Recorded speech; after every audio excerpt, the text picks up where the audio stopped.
ઘર તો આવડવા જશે ને. ગણપતિ દેવા આવ્યો છો પહેલી વખત આ ઘરે. હવે ઘરે જાવ કોણ હોય કોને ખબર હવે. છે કે કોઈ ઘરે? આવો આવો વિજયભાઈ.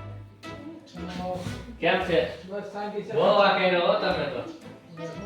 તમારે લગન લાગે? મારા ભત્રીજાના લગન છે તો મેં કીધું હાલો નરેશભાઈ મેં કંકોત્રી દેતા આવું. તમારે શું તારીખ છે?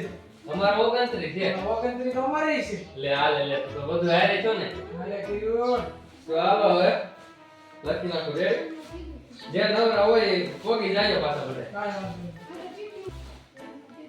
વાંધો નહીં. પોગી જાય જે નવરા હોય એ બધા. તો લગન છે આયો નો આયો પણ સાંજલો આવી જાય. સાઈન લો. હાલે વાંધો નહીં. તમે પાછા સાંજલો કરાવી દેજો. હા તો એવું કઈ ના કરો તમે 201 અમારો લખી નાખજો અને અમે તમારો ના લખી નાખજો. કાઈ વાંધો નહીં. ફોન માં આપણે વાતચીત કરી લો બીજું તો હું. તમારે પૈસા દેવાની તમારે. હા યા રેડી આપણે વાતચીત કરી લો. વાંધો નહીં. હાલો હાલો મારે જ આવશે બીજી. હાલો સીતારામ. હા સીતારામ આવજો. હા.